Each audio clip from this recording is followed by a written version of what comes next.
Gayatri PG college Sanchore के online class में आप सभी विद्यार्थियों का स्वागत है। प्रिय विद्यार्थियों नमस्कार। बीए फाइनल ईयर राजनीति विज्ञान विषय में हम आज भारत की विदेश नीति के निर्माणक तत्वों के बारे में अध्ययन करेंगे। इससे पहले वाली कक्षा में हमने भारत की विदेश नीति के जो आदर्श जो उद्देश्य हैं उनके बारे में अध्ययन किया। आज देखेंगे कि वे कौन से ऐसे तत्व हैं जो भारत की विदेश नीति के निर्माण में महत्वपूर्ण अपना योगदान देते हैं। हमारे अंतर्राष्ट्रीय राजनीति के विद्वान वीपी दत्त कहते हैं कि ऐतिहासिक परंपराओं, भौगोलिक स्थिति और भूतकालीन अनुभव भारतीय विदेश नीति के निर्माण में महत्वपूर्ण एक प्रभावक तत्व के रूप में दिखाई देते हैं। ऐतिहासिक परंपरा, भौगोलिक स्थिति और भूतकालीन अनुभव, ये वीपी दत्त के अनुसार हैं। फिर भी ऐसे कुछ सामान्य तत्व हैं जिनकी हम भारत की विदेश नीति के निर्माण में अलग अलग तत्वों का जो विशिष्ट योगदान है, महत्व है, उनको एक एक करके अपन डिस्कशन करेंगे। सबसे पहले देखते हैं भौगोलिक तत्व। देखिए, किसी भी विदेश नीति के निर्माण में उस देश की भौगोलिक स्थितियाँ अर्थात भौगोलिक परिस्थितियाँ प्रमुख और महत्वपूर्ण निर्णायक होती हैं। के.एम. पनिकर कहते हैं कि जब नीतियों का लक्ष्य प्रादेशिक सुरक्षा होता है तो उनका निर्धारण मुख्य रूप से भौगोलिक तत्वों से हुआ करता है। मतलब इनका कहते हैं कि जब जिस किसी प्रकार की नीति का निर्माण करते हैं या नीति का जो लक्ष्य निर्धारित किया जाता है, उसका पहला मुख्य वो लक्ष्य होता है कि उसके प्रादेशिक सुरक्षा अर्थात उस राज्य की, राष्ट्र की सुरक्षा से। तो उसका निर्धारण किस आधार पर होता है? भौगोलिक तत्व से होता है। एक अन्य स्थान पर पनिकर स्वयं लिखते हैं कि यह समझना कठिन नहीं है कि भूगोल का सुरक्षा से कितना गहरा संबंध है, क्योंकि हर देश की भौगोलिक विशेषताओं में मूलतः कोई परिवर्तन नहीं होता। इसलिए प्रत्येक देश की विदेश नीति का जो निर्माण करते हैं उसके कुछ स्थायी पहलू होते हैं। वास्तव में यह कहना अतिशयोक्तिपूर्ण न होगा कि वैदेशिक नीति भूगोल द्वारा निर्धारित होती है। मतलब आप समझ सकते हैं कि कोई राज्य है, अपना भूभाग है, अपने इस भूभाग की सुरक्षा करने का पहला उद्देश्य होता है उस किस प्रकार की जियोग्राफिकल लोकेशन है, उसकी भू स्थिति किस प्रकार की है, उसकी सीमा हैं वो समुद्र से मिलती हैं या फिर किस प्रकार से अपने पड़ोसी राज्यों से। तो भूगोल अपने आप में बहुत महत्वपूर्ण स्थान रखती है किसी भी विदेश की विदेश नीति के निर्माण में। आज आप भी देख लीजिए, चीन और भारत का जो तनाव बना हुआ है, चीन LAC जो है हमारी लाइन ऑफ एक्चुअल कंट्रोल, उस पर चीन पूरी तरह से यकीन नहीं कर रहा है और हम कहते हैं कि जो निर्धारित कर रखी है उस रेखा को मानिए। और चीन है जो चाहता है कि मैं कुछ क्षेत्र पर कब्जा कर लूँ अपना दावा ठोके, या किसी न किसी प्रकार से अपने क्षेत्र, अपने वो जो क्षेत्र भारतीय क्षेत्र है वो अपने कब्जे में ले लूँ ताकि वो उसके रणनीतिक महत्व में काम आ जाए। तो यहाँ पर भी जो लड़ाई है वो भूगोल की है। वो हमारे कुछ ऐसे रणनीतिक और सामरिक स्तर के जो स्थान हैं, जो क्षेत्र हैं, उनको वो हथियाना चाहता है, जो किसी भी स्थिति में जो उसका संभव ही नहीं है, फिर भी तो उसका मकसद भूगोल से है।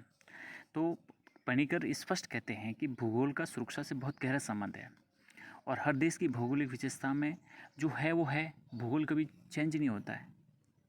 कोई मूलतः उस स्थिति में जो लोकेशन में किसी प्रकार का परिवर्तन नहीं आता है। तो ये स्थायी पहलू है किसी देश की विदेश नीति का। वैदेशिक नीति के संचालन में भूगोल उसका स्थायी पहलू होता है। ठीक है, इसलिए अगर हम कहें कि किसी देश की विदेश नीति का निर्माण भूगोल के द्वारा होता है या निर्धारित होता है, तो इसमें किसी प्रकार की कोई अतिशयोक्ति नहीं है। और यही नहीं, आजकल की बात नहीं, आज से कुछ समय पहले भी, कुछ दशक मतलब शतक पहले भी जाएं तो नेपोलियन बोनापार्ट ने भी कहा था कि किसी देश की विदेश नीति उसके भूगोल द्वारा निर्धारित होती है। उस देश की क्या अवस्थिति है, उस देश की किस प्रकार से सीमा है और उस देश में जो अपना ज्योग्राफी लोकेशन के आधार पर ही उसकी फॉरेन पॉलिसी, उसके एक्सटर्नल अफेयर्स, सब कुछ उससे निर्धारित होता है। डॉक्टर एयर्स का भी मत है कि समझौते तोड़े जा सकते हैं, संधियाँ भी एक तरफा समाप्त की जा सकती है, परंतु भूगोल अपने शिकार को कसकर पकड़े रहता है। देखिए कितनी महत्वपूर्ण बात बताई इन्होंने, डॉक्टर एयर्स ने। आपका किसी भी देश के साथ समझौता हुआ है, किसी संस्था के साथ समझौता हुआ, तो चाहे तो आप तोड़ सकते हो उस समझौते को या संधियों को, आप एक तरफा समाप्त भी कर सकते हो, आप उससे निकल भी सकते हो। या उसमें ज़रूरी नहीं है कि आप उस समझौते को पाले भी। उसको जब चाहें तब आप अपने देश के हितों के अनुसार, अपने देश की सुरक्षा के जो भी आपको उपयुक्त लगे अपनी विदेश नीति के निर्माण में, तो आप तोड़ सकते हो। लेकिन जो भूगोल है ना, भूगोल अपने शिकार को कसकर पकड़े रहता है। कहने का तात्पर्य भूगोल कभी भी बदलती नहीं है, और जैसी भौगोलिक स्थिति है उसी प्रकार से उस देश को चलना पड़ता है। अब जैसे आप देख लीजिए, नेपाल हुआ, जो ऐसे देश हैं जो ज़िंदगी में कभी महाशक्ति नहीं बन सकते, ये भू आबद्ध क्षेत्र है, चारों ओर से भूमि से घिरे हुए हैं। उसको कहीं से भी अपनी विदेश यात्रा करनी है, विदेश व्यापार करना है, तो उसको किसी अन्य देश से गुजरना पड़ता है।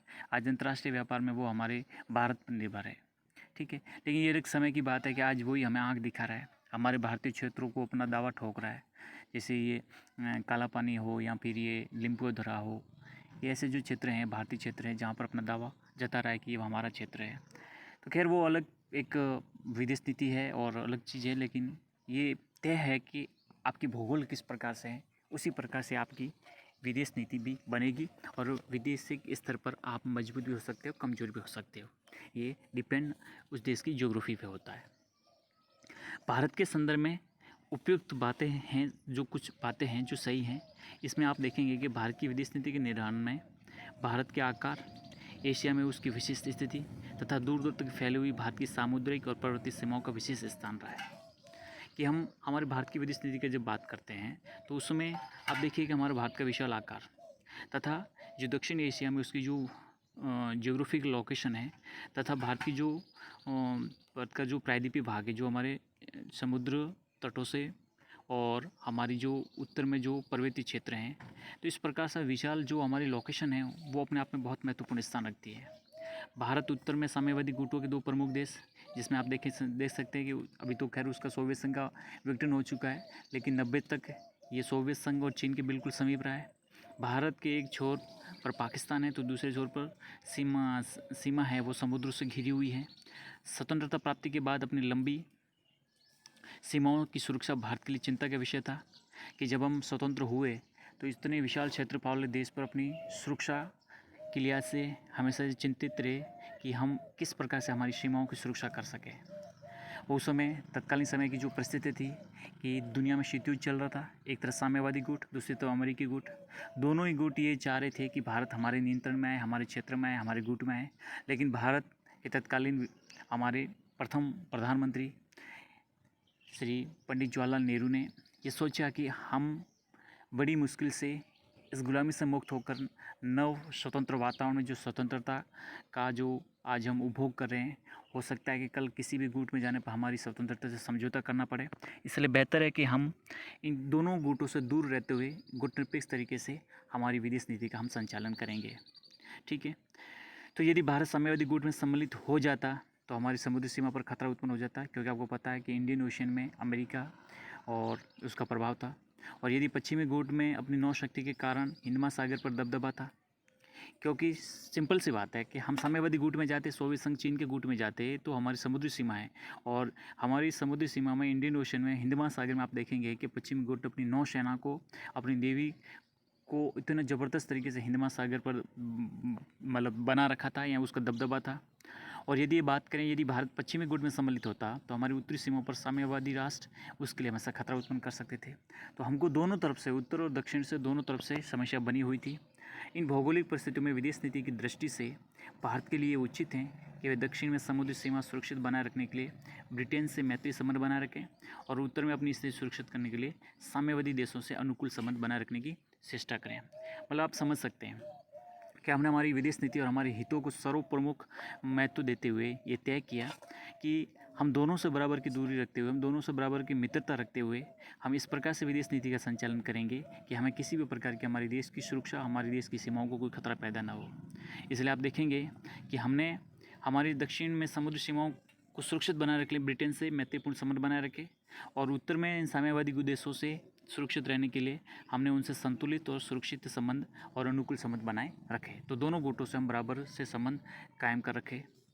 हिंद महासागर में भारत का सबसे बड़ा हित ये है कि वह स्वतंत्र और शांति का क्षेत्र बना रहे। वहाँ पर हमने कभी भी शक्ति प्रतिस्पर्धा या महाशक्तियों के मध्य संघर्ष बनने में बिल्कुल हमने यकीन नहीं रखा। हम चाहते हैं कि हिंद महासागर क्षेत्र है वो पूरा पूरा स्वतंत्र और शांति के क्षेत्र बना रहे। भारत इस बात को स्वीकार नहीं करता कि ब्रिटेन के इस क्षेत्र हट जाने से किसी प्रकार की शक्ति शून्यता उत्पन्न हो जाएगी। आप देखेंगे कि एशिया पर विशेषकर जो दक्षिण एशिया क्षेत्र है यहाँ पर ब्रिटेन का प्रभाव रहा है, क्योंकि ये ब्रिटेन के उपनिवेश रहे हुए हैं। और जो आप देखते हैं कि 1947-50 के आसपास सभी दक्षिण पूर्वी एशियाई देश हैं, या मतलब दक्षिण एशिया के देश हैं, वो धीरे धीरे सब स्वतंत्र हो रहे हैं। तो ये बात कही जाने लगी थी कि यहाँ से ब्रिटेन का हटना एक प्रकार से शक्ति शून्यता पैदा हो जाएगी। लेकिन भारत इसमें ये स्वीकार नहीं करता था कि अगर ब्रिटेन हट भी जाए और हटा भी तो इससे किसी प्रकार की शक्ति शून्यता स्थिति पैदा होगी, ऐसा भारत के मानना नहीं था। भारत की यही धारणा है कि यदि कोई शक्ति उत्पन्न हो भी गया तो हिंद महासागर के तटवर्ती राज्य इस शक्ति शून्यता को भरने की पूरी क्षमता रखते हैं।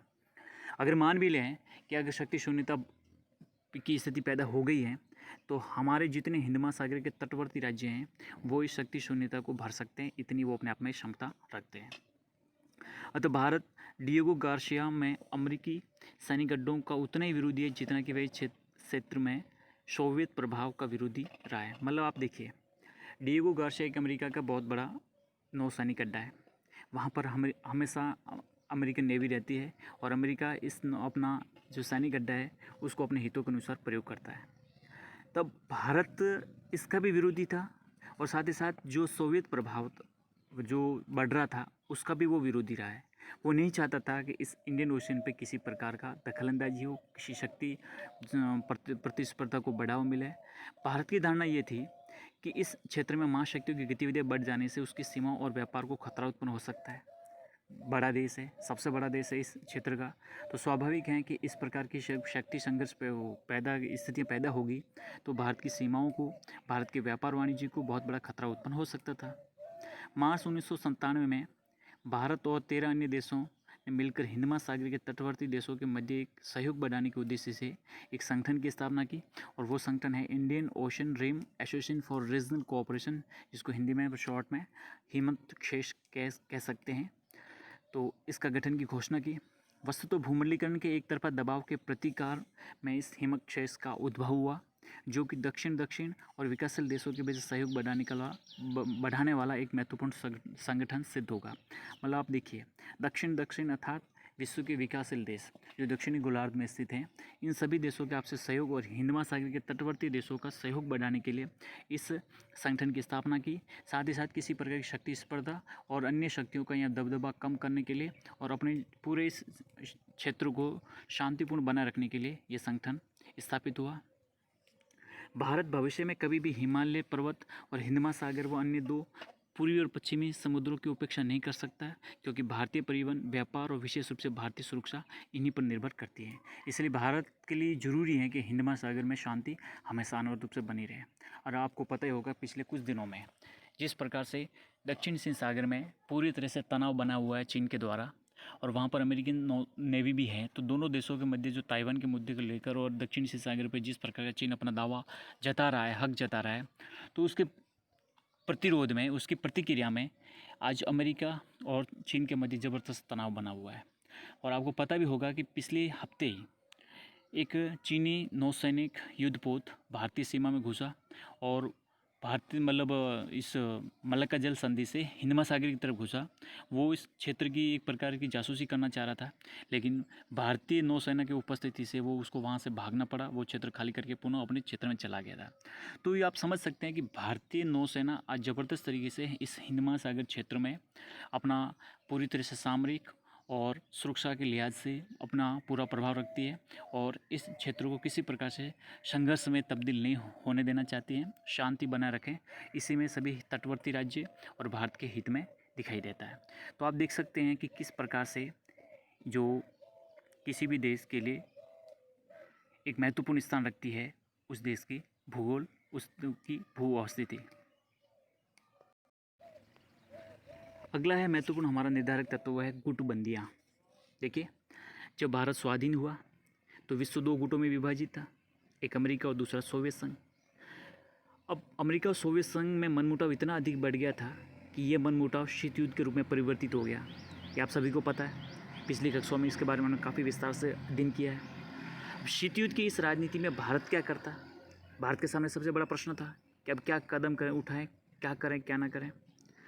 या तो इन गुटों से पृथक रहता या उन्हें मिल जाता, दो में से एक होता, या तो दोनों गुटों से दूर रहता बराबर, या फिर दोनों में से किसी में मिल जाता।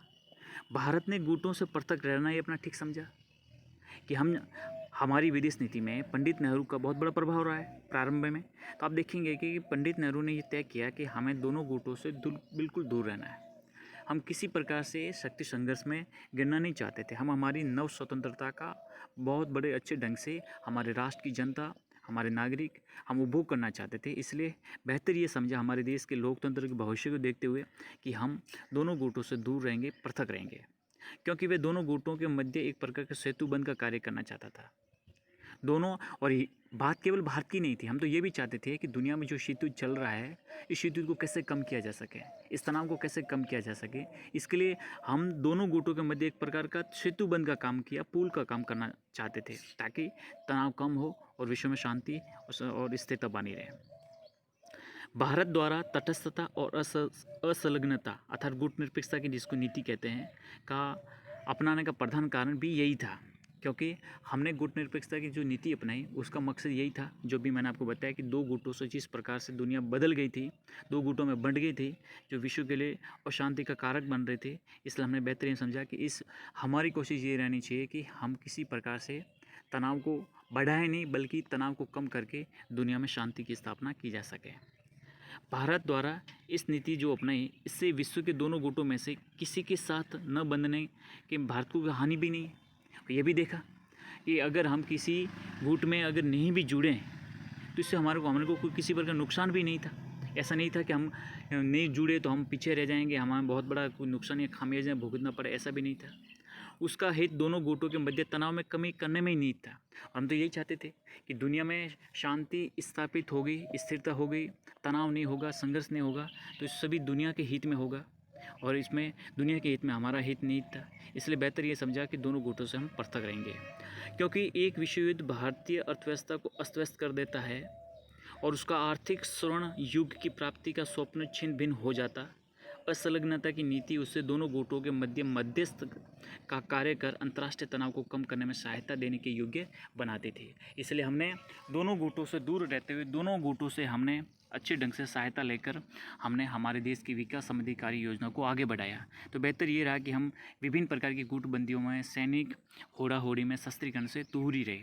ठीक है, तो ये भी एक महत्वपूर्ण तत्कालीन अंतर्राष्ट्रीय परिस्थिति हमारी विदेश नीति को प्रभावित करती है। अगला है विचारधाराओं का प्रभाव। देखिए, हर व्यक्ति का अपना एक जो लिखता है, विचार करता है, उसके जो वैचारिक अपने जो मंथन करता है, तो उसमें भी उसके काल, परिस्थितियाँ, ऐतिहासिक परंपरा, सबका कुछ प्रभाव पड़ता है। तो जब बात करें भारत की, कि भारत की विदेश नीति के निर्माण में आप देखेंगे कि शांति और स्थिरता, अहिंसा और गांधीवादी विचारधारा का बहुत बड़ा गहरा प्रभाव दिखाई देता है। और इस विचारधारा से प्रभावित होकर संविधान के कुछ अनुच्छेद, जैसे आप देखेंगे हमारे संविधान के अनुच्छेद 51 में राज्य के नीति निर्देशक तत्वों के अंतर्गत विश्व शांति की चर्चा की गई है। हडसन लिखते हैं कि गांधी के शांतिवाद ने देश को ये भरोसा दिलाया कि विश्व में शांति समझौते से ही स्थापित हो सकती है, न कि किसी प्रकार का रक्षात्मक संगठन बनाने से। इसलिए उन्होंने कहा है कि अगर शांति स्थापित करनी है तो हम सहयोग को, समझौतों को बढ़ावा देंगे। किसी प्रकार के रक्षात्मक संगठन बनाने से, नाटो वार्सा से शांति नहीं हो सकती। इसलिए भारत पर एक ऐतिहासिक बहुत बड़ा प्रभाव रहा है कि हम मतलब हमारे जो अहिंसा का सिद्धांत है, गांधीवादी विचारधारा है, हम शांति, वसुधैव कुटुंबकम में विश्वास करने वाले हैं। हमारे यहाँ पर महावीर स्वामी हैं, गौतम बुद्ध है, इनके विचारों को बहुत बड़ा प्रभाव पड़ा है। और यही विचारों का आप देखते हैं हमारी विदेश नीति पर भी दिखाई देता है। भारत का ये कर्तव्य है कि विरोधी पक्षों से अलग रहें और उनके मध्यस्थता का कार्य करके शांति स्थापित करें। बुद्ध द्वारा प्रतिपादित, अशोक द्वारा प्रचारित अहिंसा की संकल्पना, अकबर और शिवाजी द्वारा प्रदर्शित सहिष्णुता की भावना ने भारत की विदेश नीति को बराबर प्रभावित किया। भारतीय विदेश नीति में अरविंद टैगोर, एम.एन. रॉय के मानवतावादी विचारों को भी प्रतिबिंबित करता है।